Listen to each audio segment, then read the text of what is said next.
Numéro 31, j'espère que vous allez tous bien. C'est avec plaisir qu'on se retrouve. Enfin, j'espère pour vous. En tout cas, moi, j'aime beaucoup faire ces audios. Vous voyez ce qui apparaît sur votre écran là. Eh ben, c'est exactement ce que beaucoup d'afro-descendants ne supportent pas quand ils sont dans les rues. C'est exactement ça. C'est-à-dire que beaucoup d'afro-descendants, hommes et femmes, et c'est le sujet de ces audios. Ces audios sont une lumière sur un comportement que j'ai pu remarquer quand je suis dans les rues. Je vois beaucoup d'afro-descendants qui regardent avec mépris leurs semblables, suspicion, dédain, etc. Donc j'ai découvert à travers les années, puisque j'ai observé ces phénomènes pendant plusieurs années, pendant pas mal d'années, et je me suis rendu compte que les personnes qui font ça dans les rues, en réalité, c'est un mépris racial vis-à-vis de leur propre identité. Donc, d'un point de vue psychologique, c'est ce que nos anciens expliquent. Quand vous lisez Frantz Fanon, quand vous lisez Aimé Césaire, Chroma, Stockley Carmichael, etc., Marcus Garvey, et bien d'autres, qui ont déjà expliqué ces phénomènes psychologiques. Ce que j'ai aussi remarqué, c'est que ces mêmes personnes, on a l'habitude de croire que ces mêmes personnes sont uniquement chez les autres. Ce n'est pas vrai.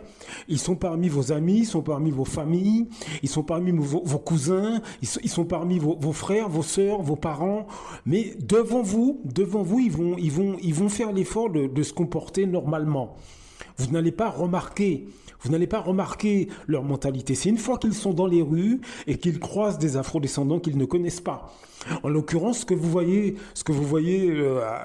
sur votre écran là, c'est exactement ce que beaucoup d'afro-descendants, ces personnes, ça les répugne. Alors il y a plusieurs évidemment cas de figure. Il y a ceux qui estiment que un homme noir est systématiquement un voleur.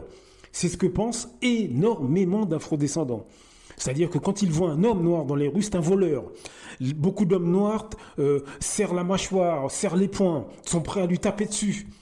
Beaucoup de femmes noires, lorsqu'elles croisent un homme noir dans les rues, elles regardent derrière elles. Elles regardent derrière elles si toutefois il n'y en a pas un autre qui va les agresser. Elles tiennent leur sac.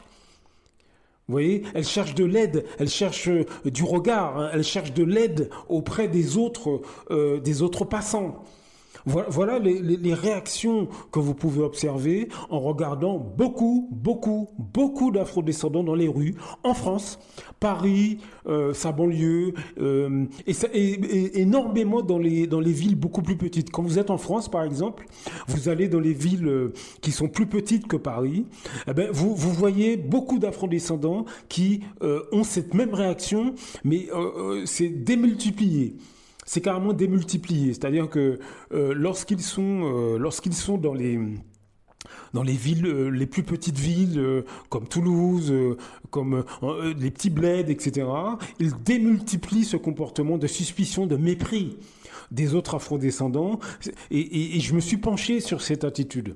Alors c'est étonnant parce que ces personnes, quel que soit votre look, quelle que soit votre attitude, quel que soit que vous soyez propre sur vous, que vous soyez en état d'ébriété, etc., elles s'en foutent. Vous êtes soit un voleur, vous êtes soit quelqu'un qui va les agresser. Si vous êtes un homme noir, pour beaucoup d'afro-descendants, vous êtes quelqu'un qui a 45 femmes avec 200 enfants disséminés sur tout le territoire. C'est affolant ce qui se passe dans la tête de beaucoup d'afro-descendants. Ces personnes, alors en plus de mépriser du regard leurs semblables dans les rues, ces personnes lorsqu'elles sont avec leurs voisins, leurs collègues, leurs belles familles étrangères, les membres des autres communautés extérieures au monde noir, elles dénigrent d'autant plus les afrodescendants. C'est ce que j'ai découvert. Elles dénigrent d'autant plus. Elles rabaissent complètement l'ensemble de leur culture, de notre culture, et de ce qui devrait être leur culture. Elles dénigrent complètement l'Afrique, la Caraïbe, tout le monde noir, etc. Les gens que je vous décris, je vous assure qu'ils sont parmi vos amis, vos familles, vos voisins, vos collègues. Mais devant vous, ils vont avoir une attitude normale.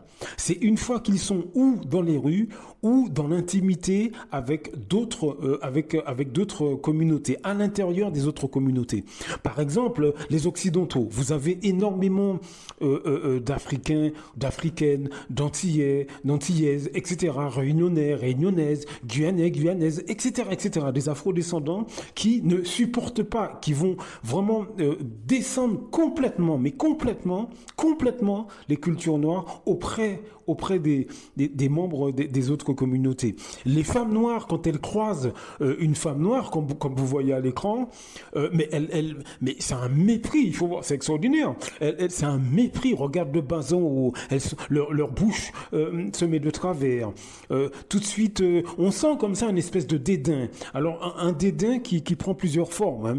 Vous avez le dédain, donc ouvert, hein, direct, avec un regard méprisant, une bouche comme ça méprisante, des manières, des gestes comme ça un peu nerveux. Donc il y a ce type de mépris et de dédain. Et puis il y a le dédain arrogant, hein, cette espèce d'indifférence arrogante. Genre je te regarde pas et je te connais pas, on n'a rien à voir ensemble. Donc voilà ce que sont en France, une catégorie, et pas seulement en France, hein, de nos pays d'origine, Martinique, Guadeloupe, pour les Antillais, Togo, Congo, etc., etc., hein, vous retrouvez aussi, alors avec des formes diverses, des comportements divers, mais le résultat est le même. Donc, pourquoi je fais cette vidéo? C'est vraiment pour vous faire comprendre que nous avons parmi nous, sur toute l'échelle sociale, des gens qui ont un dédain, mais énorme, vis-à-vis de nos cultures. Et nous croyons que c'est uniquement le système qui nous bloque. Oui, colonisation, esclavage, on est d'accord.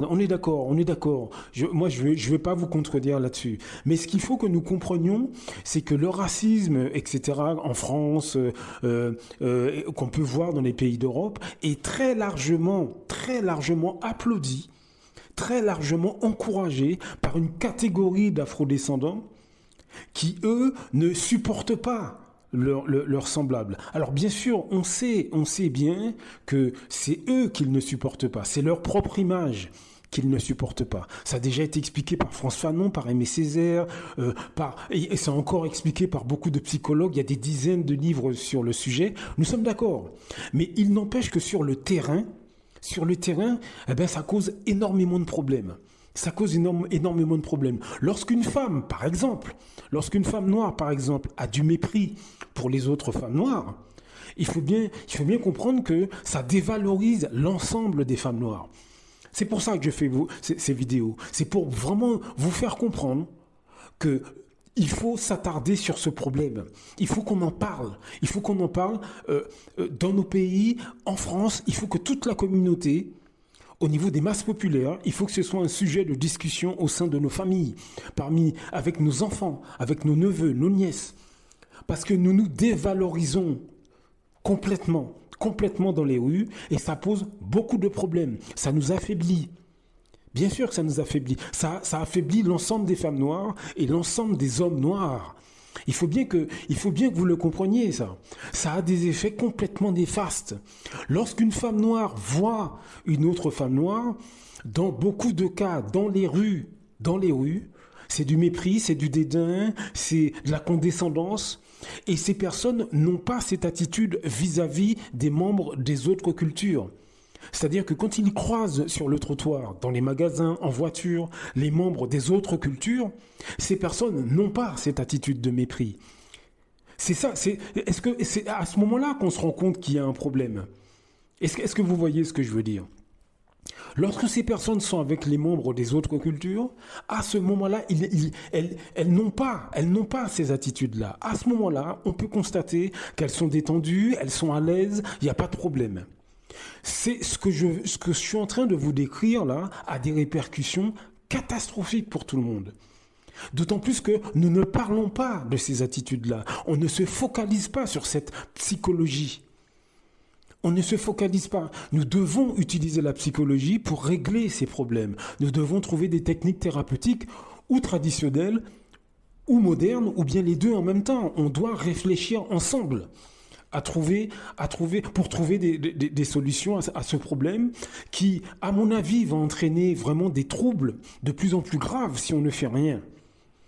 À mon avis, je pense que des troubles sont, mais on ne le voit pas parce que les gens qui sont atteints de ces troubles, encore une fois, ils se cachent.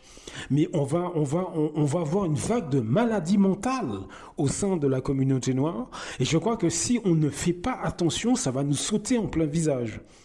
Parce qu'il faut savoir que les autres communautés nous voient nous mépriser entre nous. Nous voient. Ils nous regardent quand nous sommes dans les rues. Ils nous voient. Donc c'est un problème à prendre au sérieux et notre santé mentale doit être le cœur de nos discussions. On doit arrêter d'acheter des voitures, des maisons, de parler de trucs sans intérêt. On doit arrêter de se rencontrer avec le groupe d'amis et la famille et de manger du matin au soir. On se rencontre le week-end en famille, on mange, on boit, on rigole de midi à minuit. Ça ne sert à rien de faire ça. Ça ne sert à rien. Il faut réserver un moment donné, il faut, dans la journée, il faut aborder des sujets importants. Faire de la transmission culturelle, transmettre nos cultures aux plus jeunes, transmettre des conseils, transmettre une vision. Que vous soyez Afrique, Caraïbes, quel que soit le pays d'où vous venez, il faut que nous prenions ce temps qu'on passe en famille ou entre amis ou avec les gens qu'on aime pour faire passer un message aux plus âgés comme aux plus jeunes.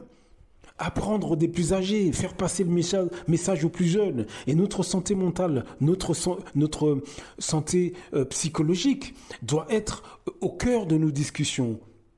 Parce que tous les afrodescendants sont d'accord pour dire que dans les pays d'Europe, nous sommes dans des environnements hostiles. Oui, c'est vrai, mais c'est d'autant plus hostile que si on se rencontre et on ne transmet pas nos cultures, on n'explore pas notre psychologie, bien évidemment, nous subissons de plein fouet cet environnement hostile. Et même dans nos pays.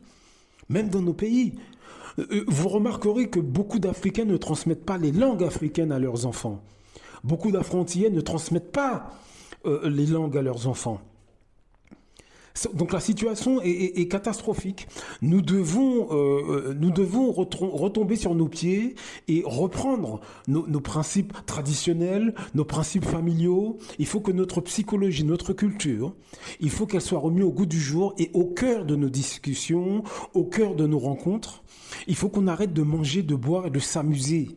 Il faut qu'on arrête ça. C'est vraiment important. Il faut qu'on arrête.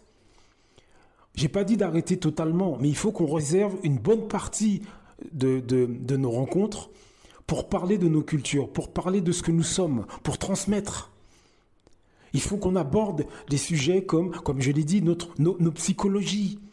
Il faut qu'on aborde ces sujets, c'est important. C'est vraiment important. On ne doit pas minimiser ces propos. C'est pas parce que moi je le dis que c'est important, non. C'est pas ça du tout. C'est parce que ce qui fait avancer un peuple, c'est la communication que ce peuple a parmi ses membres. C'est comment nous interagissons, comment nous nous considérons. C'est comme ça qu'un peuple avance. C'est aussi comme ça, pas uniquement, mais aussi comme ça. Les autres communautés nous devancent parce que entre elles, ces communautés ont des garde-fous. Entre elles, ces communautés ont des stratégies pour rester soudées. Nous devons reconstruire tout ça. Est-ce que vous comprenez, mes frères et sœurs? C'est très important. C'est vraiment très important. Faut pas qu'on minimise ces problèmes. Faut pas qu'on minimise tout ça. Blaf! À très bientôt!